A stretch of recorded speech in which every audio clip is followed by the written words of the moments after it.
A Agência Brasileira de Inteligência confirmou o uso de um programa para monitorar celulares da população no governo passado.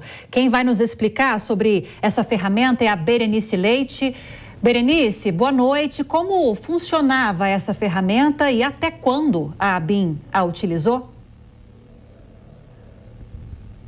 Oi, Lívia, muito boa noite para você, para todos que nos acompanham. Essa ferramenta funcionava de forma a monitorar as pessoas pelo celular.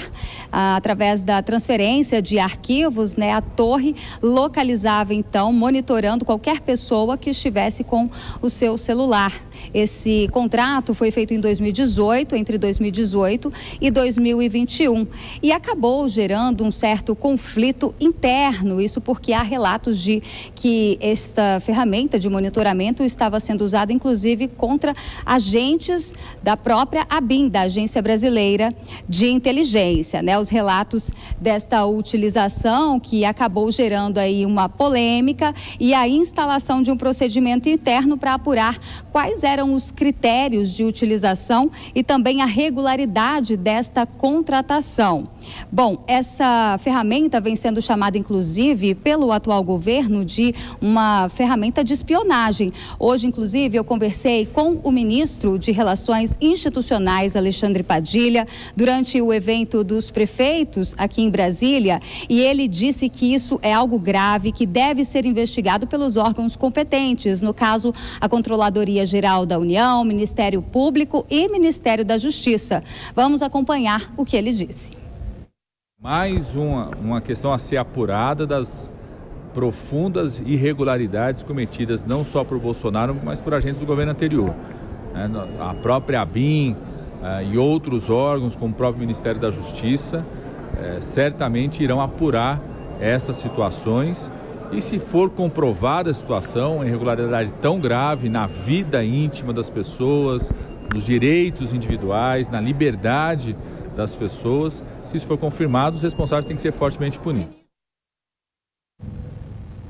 A gente lembra, Lívia, que recentemente a Agência Brasileira de Inteligência foi transferida, Ela antes era de competência do Gabinete de Segurança Institucional, GSI, que cuida inclusive da segurança dos prédios do Executivo, e agora a ABIN passa a integrar, recentemente foi publicado no Diário Oficial da União, como uma espécie de ferramenta que assessora a Casa Civil, no caso o ministro Rui Costa. A ABIN, que recentemente também está envolvida em afirmações polêmicas com relação, inclusive, a invasões aqui, as invasões nas sedes dos três poderes, já que afirmou, no episódio do dia 8 de janeiro, que teria disparado alertas para pelo menos 48 órgãos do governo federal sobre a possibilidade de risco de invasões.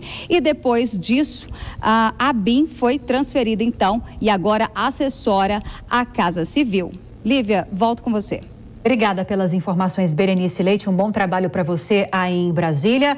Agora eu quero ouvir os nossos analistas a respeito dessa ferramenta que deu o que falar, essa notícia nesta terça-feira. Começando com você, Kobayashi, a Berenice trouxe a informação que os órgãos, pelo menos os principais órgãos envolvidos nessas apurações, vão começar a se movimentar para se aprofundar nesse caso.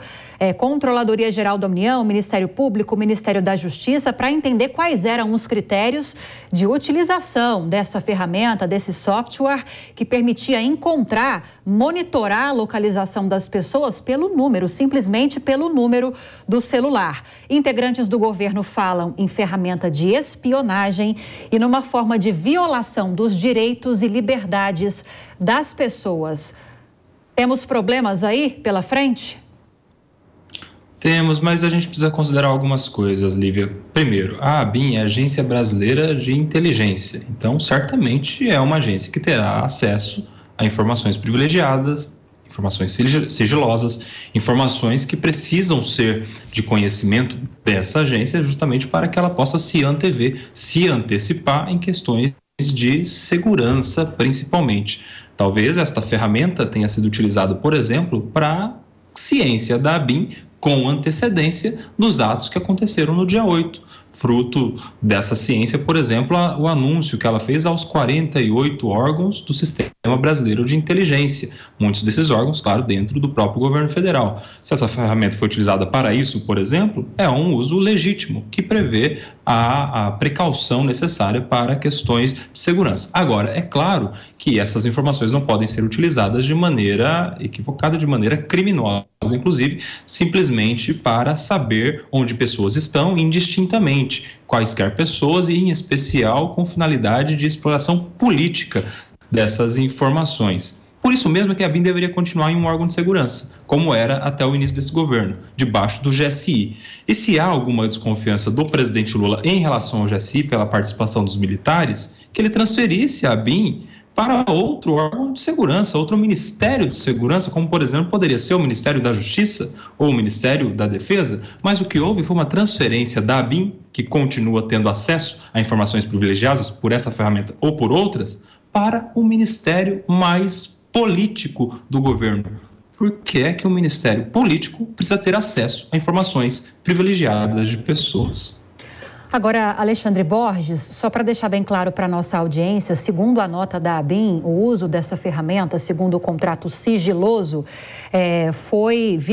esse contrato vigorou entre dezembro de 2018, antes da posse do ex-presidente Jair Bolsonaro, até maio de 2021. Na sua visão, quais seriam os critérios aceitáveis para a utilização dessa ferramenta? Seria possível evitar o uso político dela, como mencionou agora o Kobayashi? E essa transferência que ele citou da ABIN antes, que estava lotada no GSI, agora para a Casa Civil, se isso foi uma boa estratégia do governo?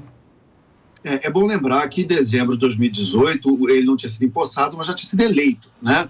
E a gente vê essa revelação alguns dias depois da revelação também que houve uma devassa aparentemente criminosa na Receita Federal em alguns inimigos desafetos políticos do governo anterior, como, por exemplo, o empresário Paulo Marinho, o falecido ex-ministro Gustavo Bebiano. Eles tiveram as suas contas acessadas por servidores da Receita Federal, aparentemente, pelo que se noticiou na imprensa, simplesmente para tentar levantar informações de maneira ilícita, criminosa, sobre desafetos do governo anterior. Então você tem aí um padrão, né, que começa a se desenhar. Você tem ferramenta de espionagem no GSI, que era talvez o núcleo mais radical ideológico do governo anterior. Você tem devassas na Receita Federal, e essas coisas têm que ser muito seriamente investigadas. Nesse sentido, há que se ver uma certa vantagem na alternância de poder, que é algo da democracia. Porque quando você tem uma alternância de poder, você tem, por exemplo, uma entrada de um governo que pode investigar com um pouco mais de liberdade o governo anterior. E essas coisas estão começando a aparecer. O escândalo das joias, esses agora que estão aparecendo, são coisas que o Brasil realmente precisa saber e precisa entender. O caso da mudança da ABIN é muito mais para desaparelhar e tirar todos aqueles nós daquele núcleo militar mais radical que ficava abaixo do general Heleno, que era talvez, como dito anteriormente, a parte mais radical, ideológica ali do governo, pelo menos até o final, né? Você tinha outros ali no início, como o Itamaraty do Ernesto Araújo, enfim, mas no final o núcleo que sobrou mais ideológico, mais extremista, era ali do GSI, do general Heleno.